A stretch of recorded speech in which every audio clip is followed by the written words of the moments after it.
Breaking news చూస్తున్నాం. జార్ఖండ్ రాజధాని రాంచీలో ED దాడులు చేపట్టింది. ఇంజనీర్లు, రాజకీయ నాయకులకు సంబంధించిన సుమారు 9 ప్రాంతాల్లో ఏకకాలంలో తనిఖీలు చేసింది. రాష్ట్ర గ్రామీణాభివృద్ధి మంత్రి ఆలంగీర్ ఆలం పిఏ సంజీవ్లాల్ నౌకర్ ఇంట్లో భారీగా నగదు స్వాధీనం చేసుకున్నారు ఈడీ అధికారులు. దీని విలువ సుమారు 30 కోట్లకు పైగానే ఉంటుందని అంచనా వేస్తున్నారు. నోట్లను లెక్కించేందుకు కౌంటింగ్ యంత్రాలను తీసుకొస్తున్నారు.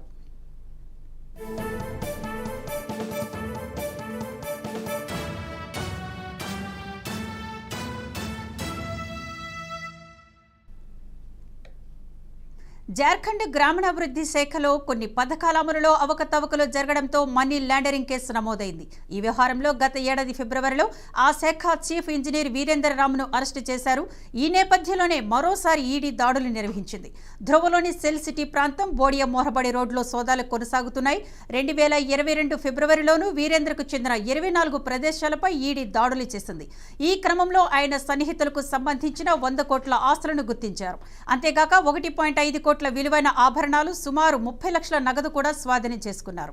ఇక దీనికి సంబంధించి మరింత సమాచారాన్ని మా ఎగ్జిక్యూటివ్ శివప్రసాద్ ఫోన్లు అందిస్తారు. శివప్రసాద్, చెప్పండి. జార్ఖండ్ రాజధాని రాంచీలో ఈడీ దాడులు చేపట్టింది. ఆ రాష్ట్ర గ్రామీణాభివృద్ధి మంత్రి ఆలంగీర్ ఆలం పిఏ సంజీవ్లాల్ నౌకర్ ఇంట్లో భారీగా నగదు స్వాధీనం చేసుకున్నారు. దీనికి సంబంధించిన డీటెయిల్స్ ఏంటి? ప్రధానంగా అంటే ఎన్నికలు మరో 2 రోజుల్లో ఎన్నికలు ఉన్నటువంటి నేపథ్యంలో ఇక్కడ ఉన్నటువంటి పరిస్థితులని కనుక చూస్తూ ఉంటే జార్ఖండ్ రాష్ట్రంలో జరిగినటువంటి ఈ 100 కోట్ల రూపాయల తాలూకు మిస్అప్రాపరేషన్ లేదా మనీ లాండరింగ్ ఏదైతే జరిగిందో, ఈ మనీ లాండరింగ్ కి సంబంధించి అక్కడ జార్ఖండ్ ప్రస్తుత గవర్నమెంట్ లో మంత్రిగా, గ్రామీణాభివృద్ధి శాఖ మంత్రిగా పనిచేస్తున్నటువంటి ఆలంగీర్ ఆలం వ్యక్తిగత కార్యదర్శి సంజీవ్ లాల్ కు సహాయకుడిగా పనిచేస్తున్నటువంటి ఒక వ్యక్తి ఇంట్లో దాదాపు 100 కోట్ల రూపాయలకు సంబంధించినటువంటి ఆరోపణలు ఉంటే 30 కోట్ల రూపాయల వరకు నగదు ప్రస్తుతానికి దొరికింది. దాంతో ఇప్పటి వరకు 20 కోట్ల రూపాయల నగదు లెక్కించారు. మిగిలిన నగదు అంతా కూడా ఇంకా లెక్కించవలసినటువంటి పరిస్థితి ఉంది. ఇతనికి సంబంధించి ఈ మంత్రికి సంబంధించినటువంటి వ్యక్తి పిఏ ఎవరైతే ఉన్నారో ఆయన, అలాగే గతంలో 2023లో అరెస్ట్ అయినటువంటి గ్రామీణాభివృద్ధి శాఖ చీఫ్ ఇంజనీర్ వీరేంద్ర రామ్ ఎవరైతే అరెస్ట్ అయ్యారో ఆయన వివిధ పథకాలకు సంబంధించినటువంటి అంశాల్లో దాదాపు 100 కోట్ల మేర కూడబెట్టారని చెప్పి ఆయన మీద ఆరోపణలు ఉన్నాయి. దాంతోనే వీరేంద్ర రామ్ ని 2023లో అరెస్ట్ చేశారు.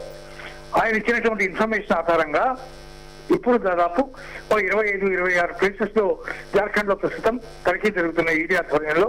ఆ తనిఖీల్లో భాగంగా ఈ మంత్రికి సంబంధించినటువంటి వ్యక్తిగత కార్యదర్శి సంజీవ్ లాల్ అనుచరుడిగా లేదా సహాయకుడిగా పనిచేస్తున్నటువంటి వ్యక్తి ఇంట్లో భారీ ఎత్తున నోట్ల కట్టలు పేర్చి ఉండడాన్ని గమనించినటువంటి ఈడీ వెంటనే అక్కడ తనిఖీలు చేపట్టి ఆ డబ్బంతా కూడా స్వాధీనం చేసుకుంది.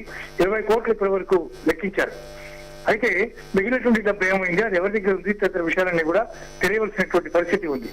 మరోవైపు స్థానిక భారతీయ జనతా పార్టీ నాయకులు స్టేట్మెంట్ లో మాట్లాడుతూ జార్ఖండ్ లో అవినీతి ఇంకా అయిపోలేదు, ఇంకా ఇప్పటికి కూడా ప్రస్తుతం ఇంకా ఇప్పటికి కూడా అవినీతి జరుగుతూనే ఉంది. ప్రస్తుతం జరగబోతున్నటువంటి ఎన్నికలకు సంబంధించినటువంటి విషయంలో ఈ డబ్బును ఉపయోగించాలనే ఉద్దేశంతోనే ఈ డబ్బంతా కూడా దాచిపెట్టారు అని చెప్పి వ్యాఖ్యానించారు. దాని మీద ఎన్నికల సంఘం త్వరగా చర్యలు తీసుకోవాలని చెప్పి వారు కోరారు. మొత్తం మీద ఇటువంటి టైంలో ఇంత భారీ ఎత్తున నగదు పట్టుబడ్డం అనేది చాలా సంచలనాత్మకంగా మనకి కనిపిస్తూ ఉంటుంది. ఈడీ కూడా మిగిలినటువంటి ప్రాంతాల్లో తనిఖీలు చేస్తోంది. అక్కడ కూడా ఏమైనా దొరుకుతుందా, 100 కోట్ల రూపాయలు 30 కోట్ల రూపాయల వరకే దొరుకుతున్నాయి, మిగిలినటువంటి 70 కోట్ల రూపాయలు ఏమయ్యాయి అనే దాని మీద కూడా దృష్టి సారించింది. కాబట్టి అవి కూడా తొందరలో బయటపడే అవకాశాలు కనిపిస్తున్నాయి. విద్య పక్కా సమాచారంతోనే ఈడీ సోదాలు జరిపిందని అనుకోవచ్చా? గతంలో ఈయన పథకాల విషయంలో కూడా అవకతవకలు పాల్పడ్డారని ఆరోపణలు కూడా వచ్చినాయి, అరెస్ట్ చేశారు. ఎప్పుడైతే వీరేంద్ర మీద ఆరోపణలు ఉన్నాయో ఆ వీరేంద్ర అరెస్ట్ చేశారు 2023లో. అరెస్ట్ చేసిన తర్వాత ఆయన సంబంధించినటువంటి ఇంటరాగేషన్ కొనసాగింది. ఆ సందర్భంగా ఆయన చెప్పినటువంటి అనేక రకాలైనటువంటి అంశాలను పరిగణలోకి తీసుకుని ఇవాళ ఈ దాడులు జరిగినాయి. పక్కా ఇన్ఫర్మేషన్ తోనే దాడులన్నీ జరిగినట్టుగా మనం భావించాలి.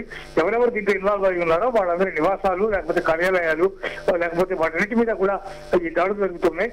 అందులో భాగంగా దాడి చేసినప్పుడే ఇతరికి సంబంధించినటువంటి ప్రస్తుతం ఈ డబ్బు దొరికినటువంటి సంజీవ్ లాల్ కు సంబంధించినటువంటి వ్యక్తిగత సహాయకుడి ఇంట్లో ఇంత భారీ ఎత్తున నగదు పట్టుబడింది. కాబట్టి పక్కా ఇన్ఫర్మేషన్ తోనే దాడులు జరిగినాయని చెప్పచ్చు. Thank you for the update Sivaprasad.